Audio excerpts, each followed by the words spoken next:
All right, LukaNation. Cage says just hit the record button and let's talk. Well, first off, let's wish every single person in our audience. A lot of you guys have joined us in the last week. A lot of you guys have been with us since day one. Merry, Merry, Merry Christmas. Happy holidays. It's truly, truly, truly the time of the year where you get to spend some time with family. Take it from me. It's equally as challenging as it is rewarding. So just know that. And if you guys ever need an outlet, if you need someone to talk to, we're always here. Reach out. We love you guys. So Merry Christmas. Happy holidays. Gage. Merry Christmas, you filthy animals. That's what I watched. I watched Remember the Titans and Home Alone yesterday. There you go. We watched Home Alone. Ian wanted to watch a little Grinch action. I'm trying to think what else. We threw a little Elf on. I was thinking somebody should make a montage of like the best Christmas scenes. You know, like Tyrion Lannister, Peter Dinklage, pitching the book ideas in the Elf movie, and Will Ferrell. He's an angry elf. Like that scene, a bunch of the cool Christmas story scenes. Are you gonna kill me when I tell you this? I've never seen Elf with Will Ferrell. I'm not gonna kill you. Everybody's used to it. You know, everybody's used to it. So you hear, my pal Al, right? So he listens to every episode, and he says thank you to you specifically because listening to you and Crypto Casuals and the other episodes, this is somebody who wouldn't get into NFTs, but he claimed a couple $100 this morning from the SOS token himself because he's just buying NFTs and here and there. We'll talk about that in our Discord. But for any of the people who are out there who joined into our NFT and are on OpenSea and doing stuff, we can walk you through it. There's basically like free money being given out for people who use OpenSea. It's pretty crazy. It's an interesting thing. Think of it more as a reward program. Think of it more as if like Gold and PWCC eBay would reward people with money back. And by the way, that is why I bring it up. That's why I bring it up. You're exactly right. So just to finish the point and then to get into that, right? It's what he said was he couldn't believe I called you a wet bandit, Marv from Home Alone, and that you were calling himself Macaulay Culkin. And then he said he watched the episode. He watched one on YouTube, and he could see it. He said he could see Macaulay Culkin. He could see you're a little Macaulay Culkin. He's a little Macaulay Culkin. Not Marv. He was actually like, I was being too hard on you. Calling you Marv. Dude, that's what the Latinos call me at the boxing gym. They call Marv. Me Macaulay That's a great Culkin. name. Oh, dude, I'm not. I don't look anything like Marv. I don't even act like Marv. Okay, and if anybody hasn't seen Home Alone, I lose my stuff every single time Kevin puts the spider on Marv's face. When Marv's got him, like he jumps over the the tripwire, and he's got him by the leg, and he's I got him, Harry! I got him, Harry! And then he just puts it, and hits the spider's like this, he screams, and then he hits him with the crowbar. It's funny stuff. Even Ian had to laugh. He didn't want to. He didn't want to pick his head up from his iPad while we were watching it last night, but it worked out nicely. The Home Alone Lego set was a hit. I'm sure he'll build that over the next week, and it's cool, man. It's got the dude with the shovel. It has the furnace in the base. It's got the Michael Jordan standee, that he uses to scare people away that he puts on the train. Yeah, Michael Jordan standing up and talking about. There's one of those in the Lego set. It's pretty funny, man. I mean, it's funny stuff. We watch Home Alone with my parents. And they don't watch these kinds of movies ever. I mean, we're immigrants, but they thought that scene was hilarious with Michael Jordan going around on the train set. Yeah, he uses all the trains and he's dancing and he's got the woman on the record player and the people drinking and stuff. The end of that scene where he defends the house, it's over the top, but it's so funny. I mean, Joe Pesci was really good in that. And here I'm watching Casino today, and Joe Pesci's in that, with his mafia stuff and very different roles. Dude's got some range, I guess. It was just a very funny movie. Love it for Christmas. I did a Christmas bracket post on Instagram that people love. They hate that I put the Christmas Vacation and Elf against each other in the first round. Who's the winner so far? What's the favorite Christmas movie of all time? I think Die Hard is definitely, people like it a lot, and it's in the final four. So Die Hard's in the final four. But I broke it up with 5'5" Bruce Willis. It's yeah. Well, I mean, listen, Rob Go, that's Rob Go versus Bruce Willis. That's the movie, American Siege.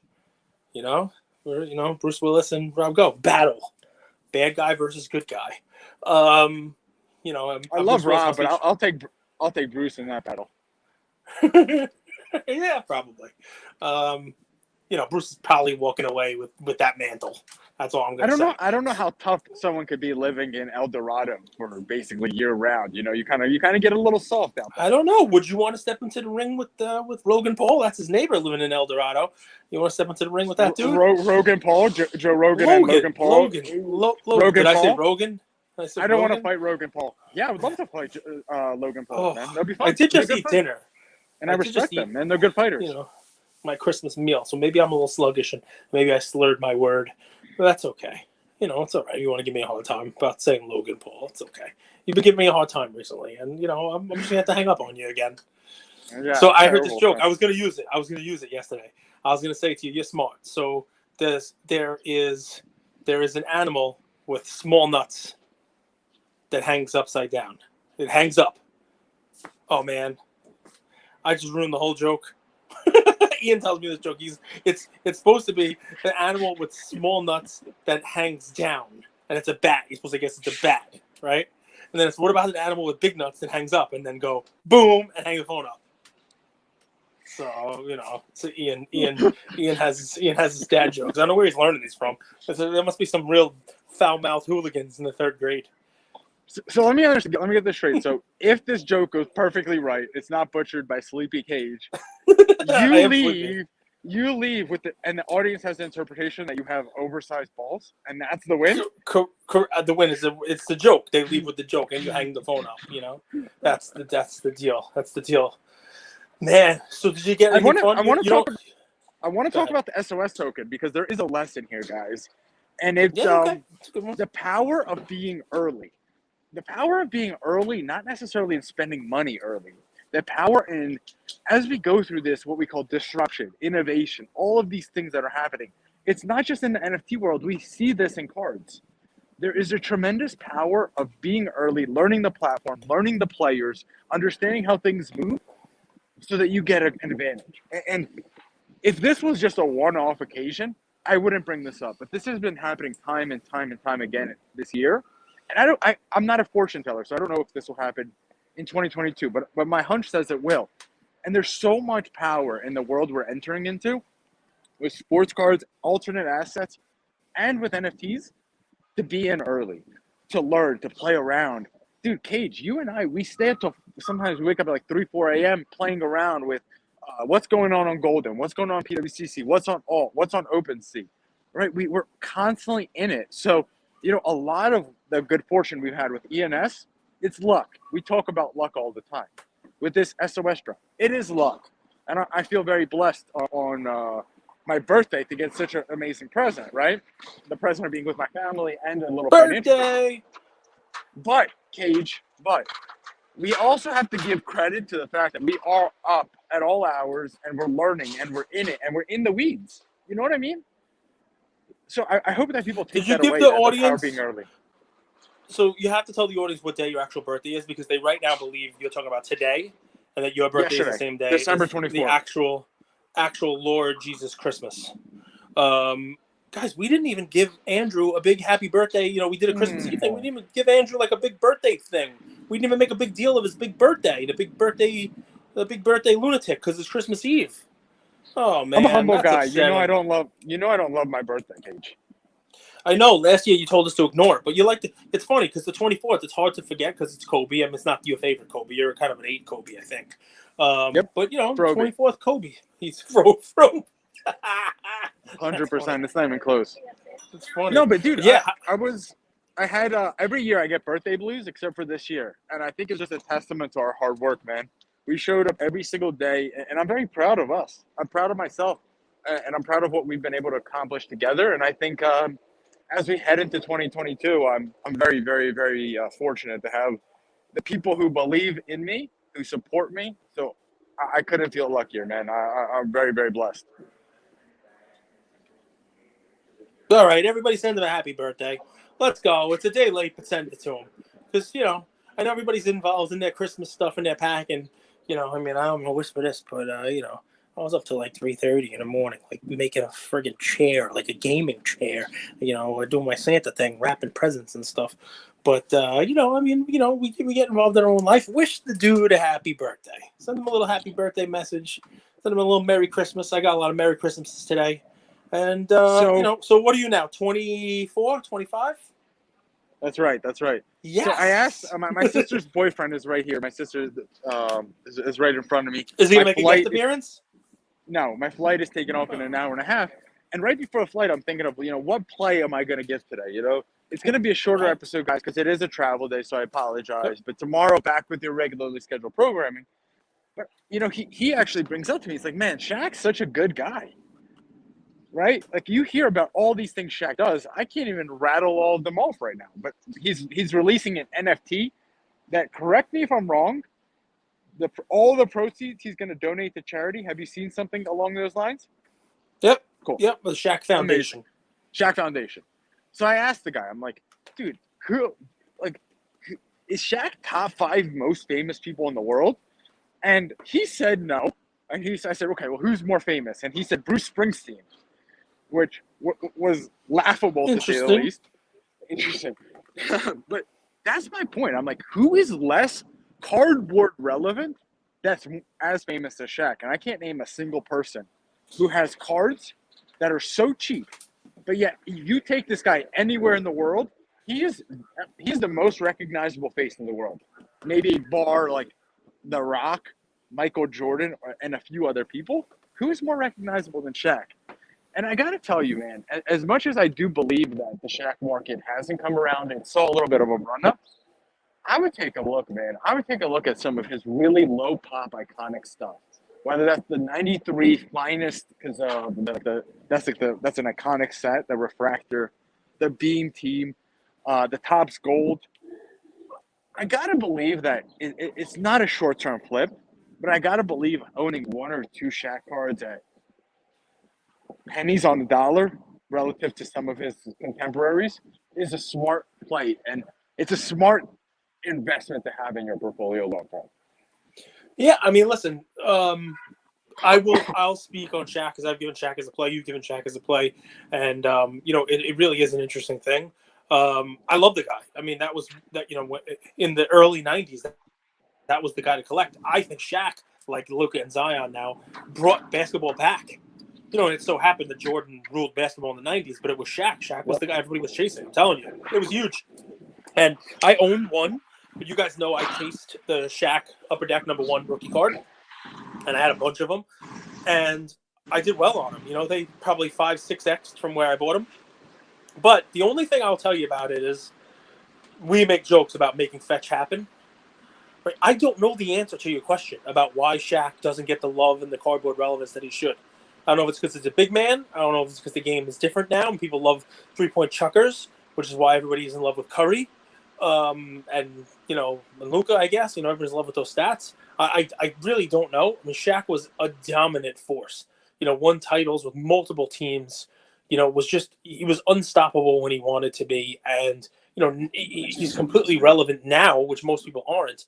But I'll tell you, if I would have put the same money, if I just didn't think about it, like, oh, I'm a Shaq guy, I would put it in Shaq. Shaq's undervalued. If I would just put it in LeBron or Kobe or my Jordan at the same time as I put it in Shaq, I would have done better. It's very weird. I think about this because I did this. I like to try to find those more hidden paths, like the underappreciated asset. And I still have one. And I still did fine on it. But I think the reason Shaq stuff went up is just because the whole market went up. There wasn't really an appreciation for Shaq. I don't know. I don't know if it's because the market maybe now is people who are 30s and under. And they just don't care for Shaq. They don't give Shaq the love for what he did in the Lakers. They give it all to Kobe. Or Shaq was already on the decline when most people your age were watching and actually paying attention to basketball. I don't know what the actual answer is, but I do know this. When I talk Shaq and I get my type of reaction to Shaq, it's always people my age and older. It's always people who collected my age. Whereas Jordan, everybody seems to care about Jordan. You know what I mean? It doesn't matter, old, young, whatever it is. So, I mean, I'm not making a Shaq Jordan comparison. Neither are you. Can I talk to you about my strategy real quick? Yeah, shoot, please. So, you guys have seen this. I talked to Cage about this as well. So, when I buy an NFT, sometimes when I see a pump or a project that I like, I'll buy it and I'll relist it at a higher price immediately, right? Yep. And with these vaults, you have that option as well. So, I'm not saying go spend $10K on Shaq. But you can buy and you can shop around for a really smart strategic Shaq card. Cheap and just list it on your vault, whether that's on PWCC's fixed price or alt, right? And you could have it at a high price and field offers and let the market come to you. I'm starting to think like in a kind of a market that we're in, you don't necessarily have to go all in, all your chips on one player. You could diversify a little bit. You could buy one of, like yesterday I gave a Jordan Alvarez play where the PSA 10 is $20. You don't have to buy 100 of them. Buy one. Literally buy one and have it in your vault. It sounds crazy, right? But you can, in a time like this, have a little bit of a diversified portfolio of guys that you think have been overly sold off. And I do believe that Shaq is very cheap. And after that run-up that you mentioned, I think his cards have been sold off. And I think if you buy one of his Topps Gold PSA 10s for $1,000, I think it's smart to just hold that in your vault and list it at 10,000 and offers and let the market come to you. It's not going to be a quick flip, but it's a guy that's going nowhere. And it's a guy that actually, this is going to sound a little morbid, but we might appreciate him more after he passes away. No different than we appreciated Will Chamberlain a lot more after he passed away. It's how we as humans, for whatever reason, do things.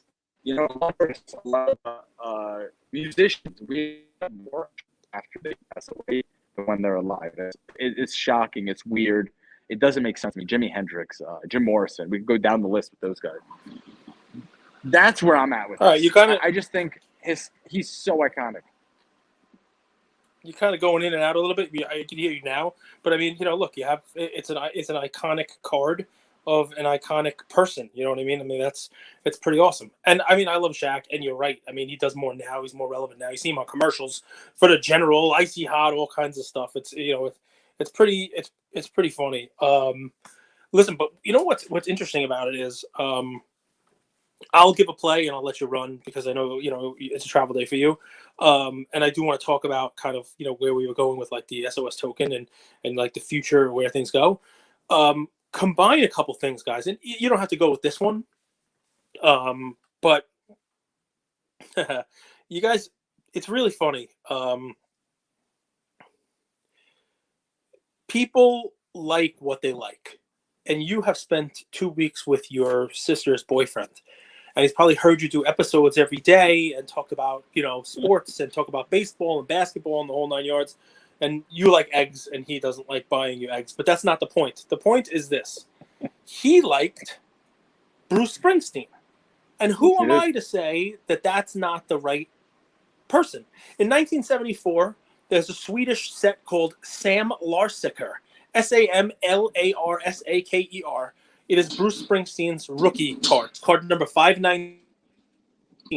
It's got him playing the guitar. He looks real, real young in it.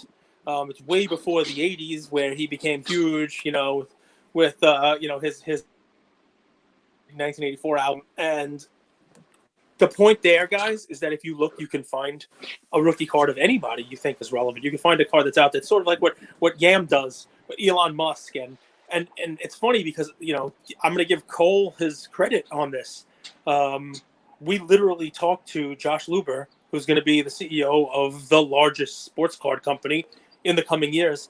And he said that pretty soon everyone's going to have a card. A card is going to be the way of having like a historical record of things. He went as far as to say that like dentists are going to have cards. But I think that was just to prove a point and say it doesn't just have to be Michael Jordan or an NBA All-Star or an NFL Hall of Fame who's going to have a card, that there are going to be cards for everyone. And he was showing a Kim Kardashian card, right, as his, thought, right? Well, there's probably not that many people buying the 1974 Sam Larsaker rookie of Bruce Springsteen. And if you're a boss guy, this is, less than $100, who knows if they can get graded or whatever the story is. But the point is, if you're getting that kind of alpha, maybe by listening to us or playing that Josh Luber interview, and you watch it and you see him take out pop culture type of cards, a musician, a Jimi Hendrix card, then is it that odd for you to say, hey, Shaq, and Cole to say Bruce Springsteen?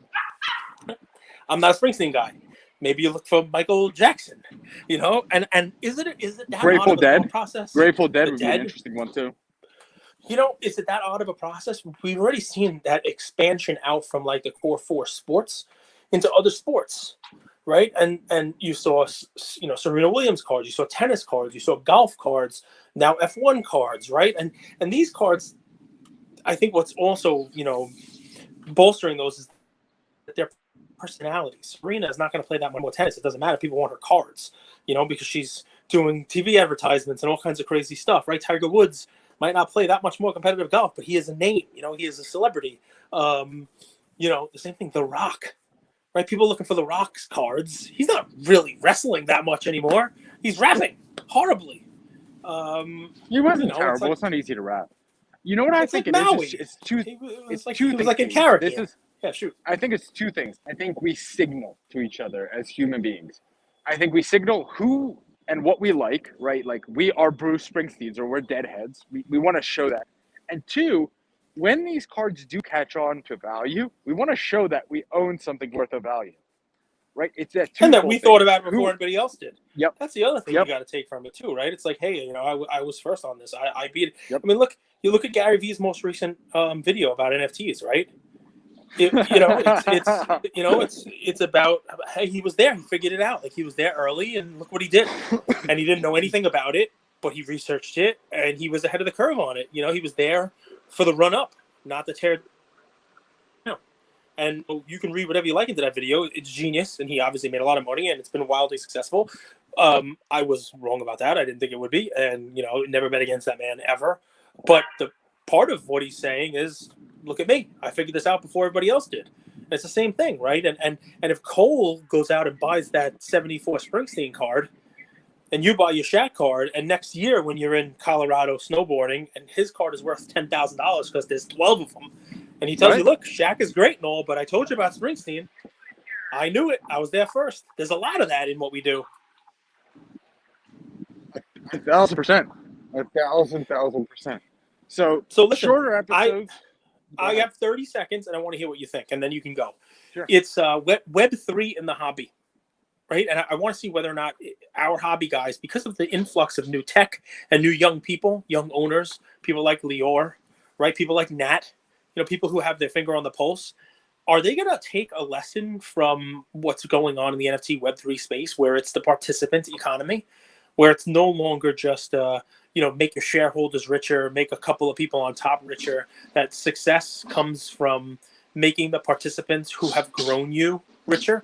Like, can somebody like, Alt look at who's using their product and give sort of a different rate for vaulting or a different seller fee for people who are using their product more? Can PWCC, instead of giving a flat, all right, if you're on PWCC, think about this, right? We talked about this being the time of the vaulting wars and the auction wars. Can PWCC, in order to benefit people who are on their platform and who use their platform, like you said, almost a loyalty reward, like a benefit, can they layer in not just if you sell a card that hammers for over $250,000, what if you've sold $250,000 worth of cards, or you've sold $20,000 worth of cards with them only?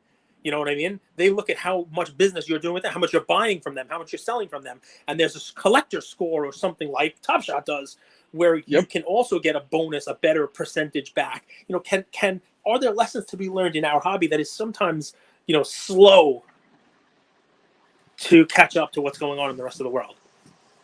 So I think it's a great point. I think it would be foolish of them not to. And here's how I think of it, guys. So ENS is Ethereum name service. So anyone who registered Andrew Goldberg got ETH, they got a kickback. ENS randomly airdrop said, you've done this, you could claim your token. Same thing with SOS. Anyone who spent money on OpenSea, they did some math and we were allowed to claim a token. I don't see why once a year, Golden or Alt couldn't reward people who've spent money on their platform with an Alt token. And token holders could also redeem those tokens and could buy on their marketplaces and get benefits like 10% off or special packaging or gear. Right, Golden Bucks. I think it's nothing. You can only use it buy it on an auction on Golden, in the premier auction or whatever it is. I think it would be foolish not to, because it seems like this technology is very complicated. There's a bit of a learning curve, but it's nothing different than like the smoothie reward program you go to your favorite smoothie shop or your coffee shop and they stamp your card. You want to reward your best customers. You don't want to just constantly reward shareholders because you're going to lose your customers over time. And I think you put it really well. Web3 is a participation economy, and the biggest winners are the ones that reward people who support the businesses, not only the people that invest in the businesses. That's right. Yeah, and talk about how people are now a part of your business. They want to spend more time on your platform. They want to spend more money on your platform. They want to bring more people to your platform. Talk about how you took care of them. Exactly. Yeah. They're promoting it, OpenSea probably got more. There's a lot to be learned. OpenSea probably got, Paige, how many new users, how many new retail users came in after hearing about the OpenSea DAO, which actually isn't even affiliated with OpenSea? I mean, it's the best marketing there is. Take it to the next step, right? These people are getting this free money because they spend their money on OpenSea. What do you think they're going to do when they cash out this free money? They're going to go spend it on OpenSea. 1,000%. It's the same thing. If gold. We're going to see NFTs go up this next 3 weeks, huh? Of course. Just like with the NS. Same exact things. It's going to be a run-up on them because people have all this money now for spending time and money on this platform. What do you think people are going to do? It's like when you're in a casino and they give you a comp. You're not taking it out and going and spending it at 7-Eleven. You're spending it back at the table you spend the most time at. You're going to go play blackjack or play a slot machine with it, whatever your game may be. So it's the same type of stuff, man. Cage, what's cool is they don't do it like eBay did. Like eBay with the eBay bucks that expire that month. Like, why do you, if you're rewarding people, why do you reward people with strings attached? It makes no sense. I don't know, man. This isn't mine. Well, listen. Denver's the best. People are so nice here. That's right. Did you go to Casa Bonita? No, what is that? Mexican place? Oh, yes, with Cliff Diver. Oh, shoot. How did you just threw me out? I didn't mean to. Dude, I didn't mean to. I just don't hear you. I can hear you. I can hear Jimmy. All right, we're gonna bounce. Jimmy. But yeah, you can't see me. I apologize, guys. I wanted to toggle it again. Yeah, I wanted to show people the mountain view behind me. Love That's you guys. awesome. That's another episode. Cage. Listen, if you can still hear me, folks, wish this guy a happy birthday. Send him some happy birthday messages because he's not really a big Christmas guy anyway. So send him happy birthday messages. He's 22 finally, and he's excited. Send him safe travels, man. And we'll talk to you guys tomorrow. Enjoy the games.